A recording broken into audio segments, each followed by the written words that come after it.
prestigiando a doutora Paula, temos colegas que, inclusive, não fazem parte da nossa rede de atenção da Primavera, que a gente fica muito feliz com a presença de colegas que não estão conosco no dia a dia, mas que se dispuseram a estar aqui com a gente, especificamente a doutora Jaqueline.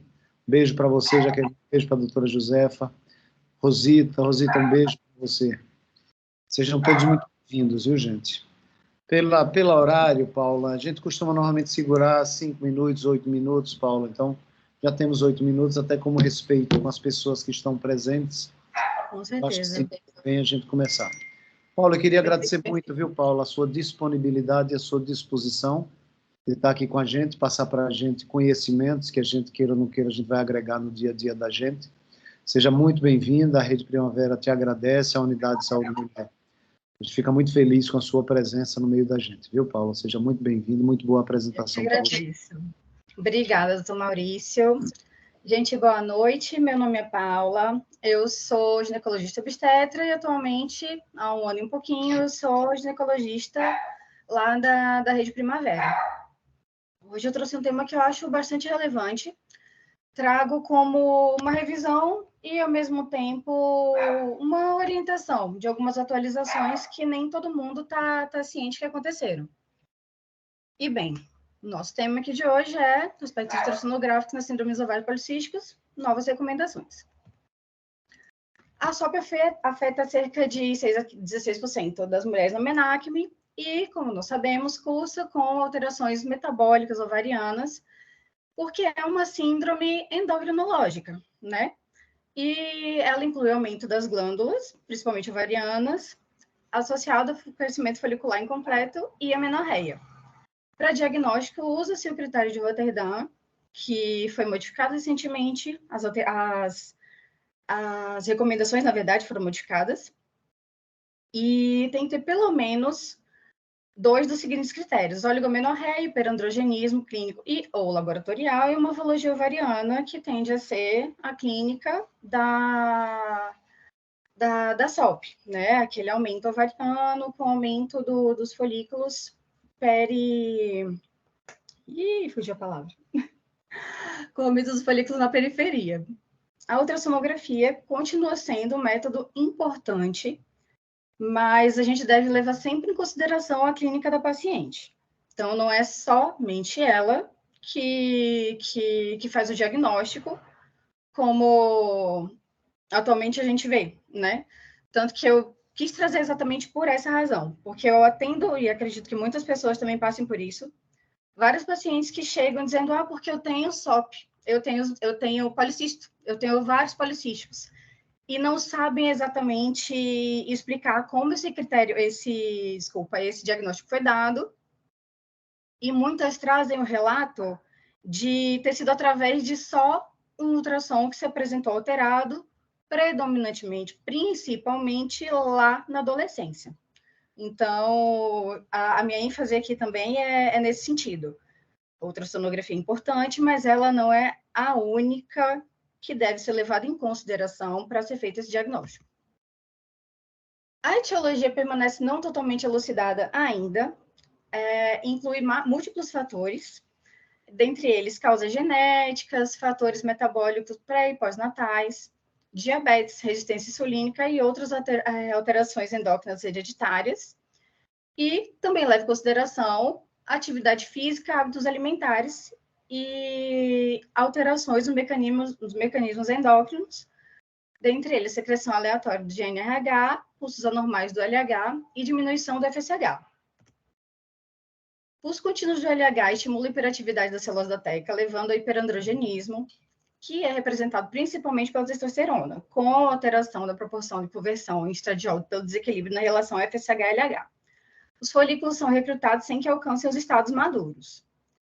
Aqui é só uma imagem explicando um pouquinho, né, que o aumento da liberação de insulina leva na verdade, cursa também com a elevação dos andrógenos, redução do FSH, aumento do LH, que gera o aumento dos ovários, né? Então, todo esse ciclo envolvido causa alteração ovariana. Então, Eu falei só metade do ciclo, gente, porque está um pouco fácil da gente entender, mas do volume ovariano e dos folículos não recrutados. Algumas considerações sobre a SOP. Pacientes com SOP têm menos sensibilidade ao retrocontrole do estrogênio e da progesterona de origem ovariana. O crescimento folicular tem certa relação com os níveis de FSH, LH, insulina, fator antimileriano, enzimas ligadas à síntese de esteroides e fator de crescimento insulina-cílio. Na SOP, acontece o recrutamento, mas sem depleção precoce dessa população folicular. A insulina e o IGF-1 têm papel na produção de androgênios nos pacientes com SOP, resistência aumentada à insulina e também o hiperinsulinismo. E de forma semelhante ao LH, a insulina também ativa a síntese de androgênios nas células da teca. A insulina também reduz a síntese da SHBG pelo fígado, o que potencializa os níveis plasmáticos de estrogênios. Meu Deus do céu, de androgênios mesmo. Essa é a imagem clássica de um ovário com aspecto micropolicístico, cedida por Dr. Paulo. E, bom, um resumo aqui do nosso tema é que houve essa mudança de critérios, que antes era clínica e ultrassonografia, irregularidade menstrual, hiperandrogenismo clínico, e hoje, atualmente, o diagnóstico, na verdade, é principalmente pela observação clínica, queixa da paciente. Então, alteração cutânea com acne, hirsutismo, a irregularidade menstrual, aumento de peso, resistência insulínica, tudo isso deve ser levado em consideração. Então, o diagnóstico, como dito previamente, é predominantemente clínico, e as manifestações que eu acabei de citar decorrem principalmente do hiperandrogenismo. Então, a gente tem o aumento da oleosidade cutânea, acne, hirsutismo, alopécia, a parada do desenvolvimento folicular, anovulação crônica, infertilidade e oligomenorreia. Isso tudo leva ao aspecto microcístico ovariano. Os critérios diagnósticos de SOP, com a decorrência do passar dos anos, a gente vê que foi acontecendo uma alteração desses. Né? Então, ali em Roterdã, pelos critérios de Roterdã, em 2013, 2012, tinha o hiperandrogenismo clínico e laboratorial, oligomenorreia, ultrassonográficos, pelo menos 2 desses, nenhum era obrigatório. E hoje, foi atualizado, na verdade, isso foi atualizado em 2012, e aí pelo menos 2 desses critérios associados a clínicos da paciente devem sempre estar presentes. As novas recomendações sobre os critérios ultrassonográficos para serem utilizados são que a gente não deve usar em pacientes com menos de 8 anos da menarca, por conta da presença de folículos nessa faixa etária. O limite para diagnóstico deve ser sempre revisado de acordo com os nossos avanços tecnológicos. A gente prefere usar, sempre que possível, né, o ultrassom do cavitário, que seria ultrassom via transvaginal, sempre que possível, porque nem todas as pacientes a gente vai ter como fazer isso. Os pacientes que ainda não iniciaram atividade sexual, a gente vai ter que fazer pela via pélvica, mas, de toda forma, levar sempre em consideração o número de folículos por varredura, que deve ser maior ou igual a 20, evitar corpo lúteo, folículo dominante, e, se presentes, é ideal que se repita no ciclo seguinte. E em pacientes com ciclos irregulares, fenótipo de hiperandrogenismo, como dito lá no início, ela pode não ser fundamental. Pode ser que essas alterações estejam presentes ou não. E o volume deve ser considerado maior que 10 centímetros cúbicos se for realizado por via abdominal. A gente precisa medir, sempre que possível também, que nem toda vez a gente vai ter como fazer a medida precisa, então vai ser mais uma estimativa, medir o número total de folículos entre 2 e 9 milímetros, considerar sempre a DUM, para a gente levar em consideração em que período do ciclo essa paciente está, para a gente poder fazer a análise de uma forma mais precisa. Hoje nós temos tecnologia... Gente, eu estou ótima. Nós temos uma tecnologia de aparelho de ultrassom que já nos ajuda bastante, mas não são todos os profissionais que têm acesso a esses aparelhos mais modernos. Então, falando em nossa realidade, que a maioria usa algum aparelho que seja um pouco menos moderno, por assim dizer, a gente deve considerar o volume acima de 10 centímetros cúbicos em cada ovário, preferir o transdutor de alta frequência, medir endómetrio, e sempre que disponível, usar a contagem automática de folículos, porque é mais preciso. Em adolescentes, isso deve ser usado digo, ultrassom, deve ser usado como fator de exclusão de outras causas ou identificar aumento de volume ovariano. E no caso do adolescente apresentar sinais de hiperandrogenismo e oligomenorreia, pode não ser necessário fazer a ultrassonografia. Aqui um exemplo do ultrassom que faz contagem automática de folículos, então facilita bastante o nosso trabalho, apesar de a gente não ter muito acesso. Nesses casos que tem um corpo lúteo, o ideal é repetir no ciclo seguinte. Aqui mais um exemplo da contagem automática de folículo. E o interessante é a precisão dele, né? Alguns folículos ali a gente não vai identificar tão precisamente a olho nu, digo, apenas fazendo observação, então a contagem automática ajuda bastante nisso. E algumas considerações finais como também já dito, a SOP tem critérios que são predominantemente clínicos para fazer o diagnóstico dele. A ultrassonografia criteriosa pode corroborar com os achados característicos, principalmente com essa tecnologia de contagem automática. E o conceito de Rotterdam vale muito, principalmente para pacientes que são fenotipicamente normais.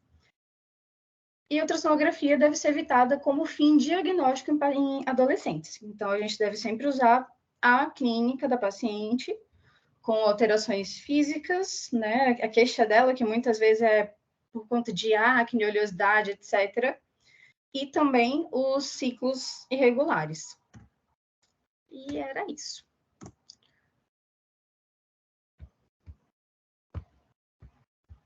Obrigado, Paula. Eu gostei muito, apesar de estar fora dessa área já, mas eu gostei muito, acho que foi muito esclarecedor, muito boa apresentação, viu, Paula? Muito obrigado. Eu queria abrir, eu acho que nós temos pessoas que podem fazer questionamentos, podem dar a sua colaboração também. Eu gostaria de abrir para que todos que estivessem na sala ficassem muito à vontade para poder emitir opiniões e fazer questionamentos.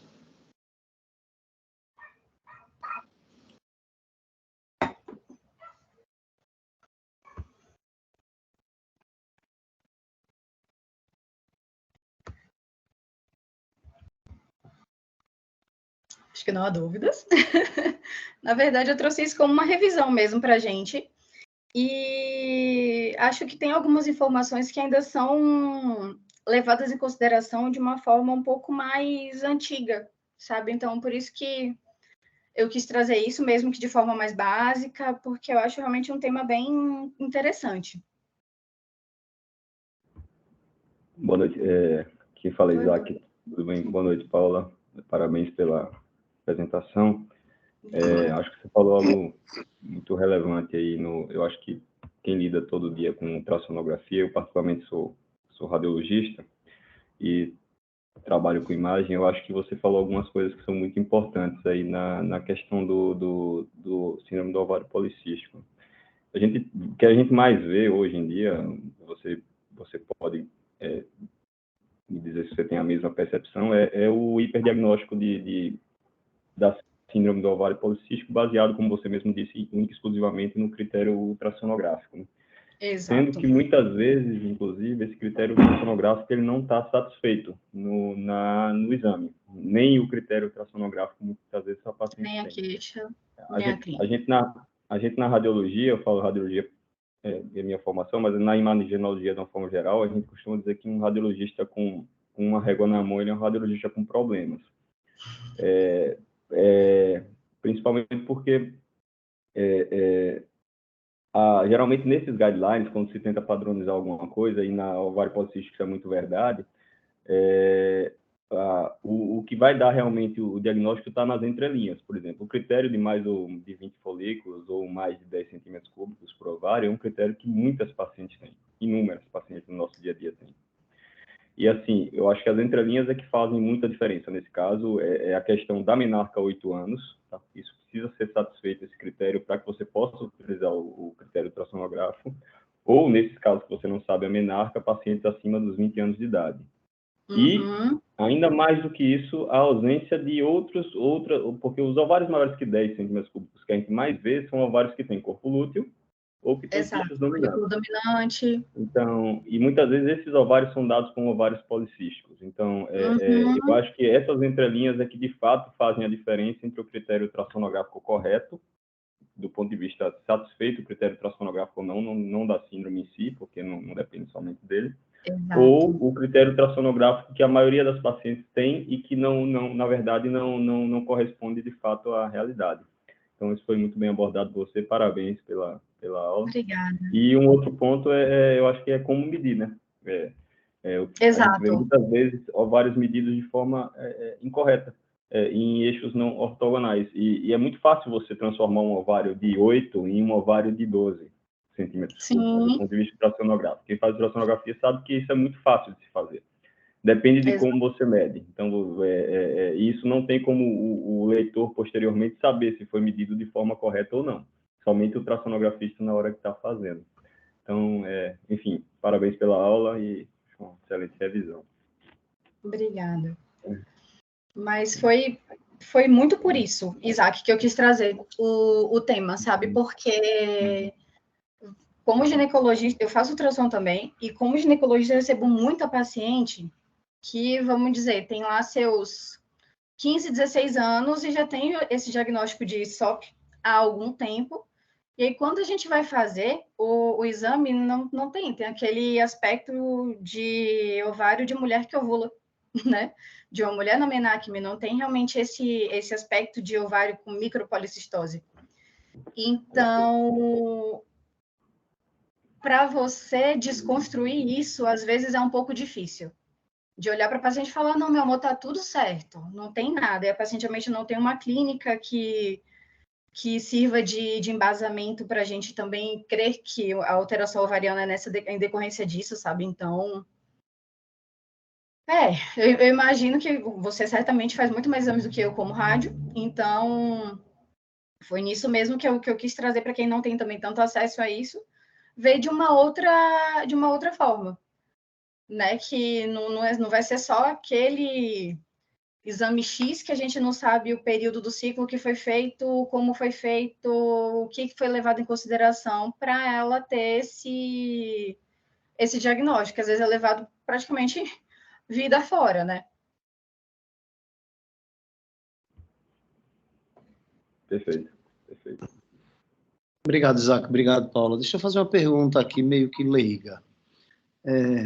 Eu achei fantástico, Paula, aquele print, inclusive, da tela com a contagem ovariana, né? Inclusive com cores diferentes. Achei fantástico.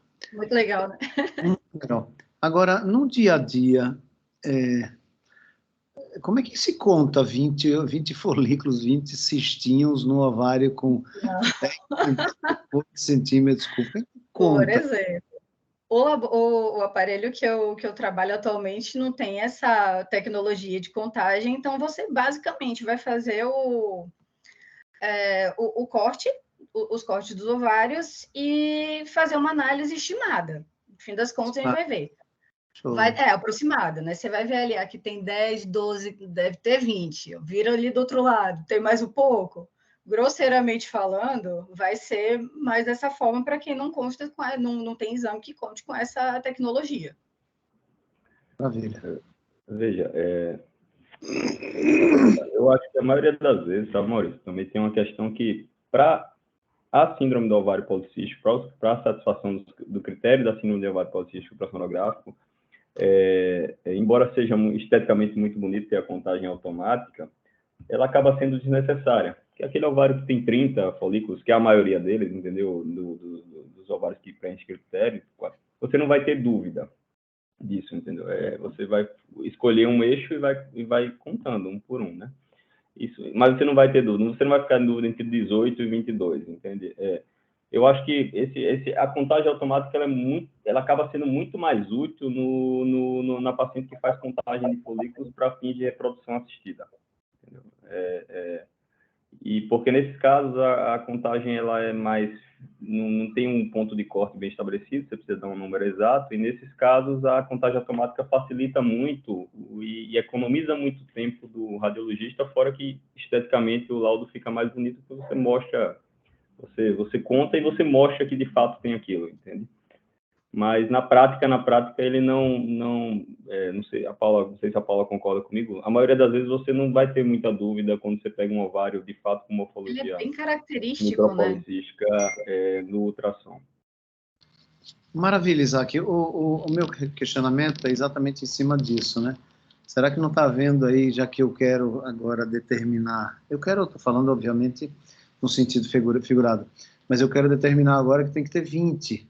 E a máquina, na verdade, que faz isso é a minha, viu? Só lembrando que é a minha, então, será que não tem conflito de interesse agora para a gente mudar uma classificação, porque eu quero...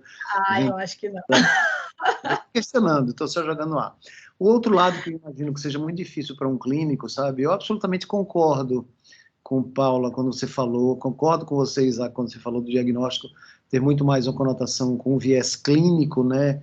E obviamente com uma documentação ultrassonográfica.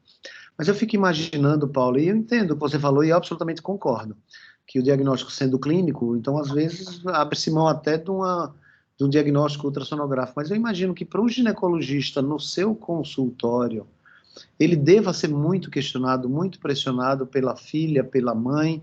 Ah, não, mas eu quero ver meus ovários como estão, porque tinha muito cisto, eu quero saber se diminuiu. Então, eu imagino que talvez, do ponto de vista técnico, abra-se até mão da imagem, mas talvez, do ponto de vista prático, talvez seja muito difícil, né, o gineco não ter com a imagem atualizada, né? Imagino. Pois é. É algo que é exatamente desse jeito. Eu quero ver, mas antes tinha, agora não tem mais? Como assim? Às vezes até para a gente justamente justificar para um paciente que podia ter ocorrido essa alteração sem que necessariamente ela tivesse a síndrome, às vezes somos pegos de calças curtas para tentar desfazer algo que talvez não fosse exatamente compatível. Mas... Não foi o motivo da sua aula, mas deixa eu abusar de você. Síndrome de ovários policísticos. A gente viu multifatores e com um lado endócrino metabólico importante associado. Eu vou fazer uma pergunta grosseira, viu? Tem tratamento? Se trata? Tem, na verdade, uma reorganização desses hormônios dela, né? Desses hormônios da paciente. E hoje a gente não necessariamente precisa contar com o uso suplementar, por assim dizer, de hormônios para fazer essa regularização. Então, tem sim uma forma, uma metodologia, muitas vezes através de alteração de hábito de vida, de alimentação. Algumas pacientes pode ser necessário fazer algum uso de medicamento hormonal, mas por fim estético.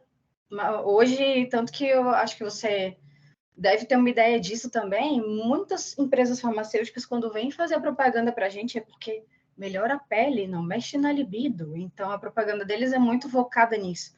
Então, tem pacientes até hoje que usam para fim estético o hormônio, quando não fazem uso da isotretinoína ou de outros medicamentos para fim estético, né?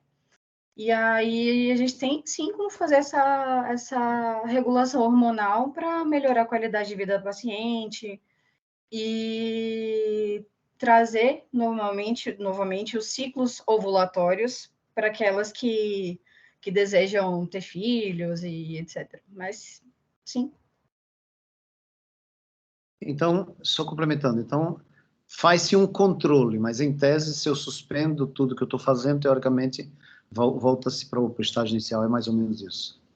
É basicamente isso. Até onde eu tenho conhecimento, a gente fica um pouco de mãos atadas na falta da realização de algumas medidas.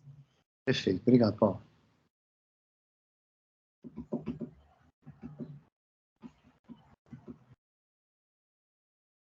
Acho que é isso.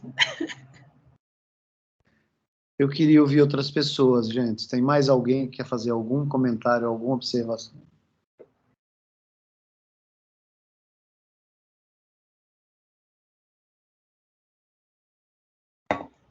Paula, então, com você para as suas palavras finais, Paula. Muito obrigado em nome da Rede Primavera, em nome do Centro de Estudo. A gente agradece muito a sua participação e a participação de todos que aqui estiveram presentes, viu, gente? Paula, seu encerramento. A gente queria agradecer. Foi ótimo ter participado. Eu sou muito envergonhada para apresentar, então desculpa que às vezes a gente troca um pouco as coisas, mas de toda forma a experiência é sempre válida. Agradeço quem esteve aqui presente na sala para a gente ouvir um pouco mais dessa discussão, que acho que, mesmo que seja uma informação às vezes repetida, sempre tem algo que pode agregar. E é isso. Obrigada a todos. Obrigado, Paulo. Obrigado a todos, gente. Muito boa noite para vocês. Boa noite, gente.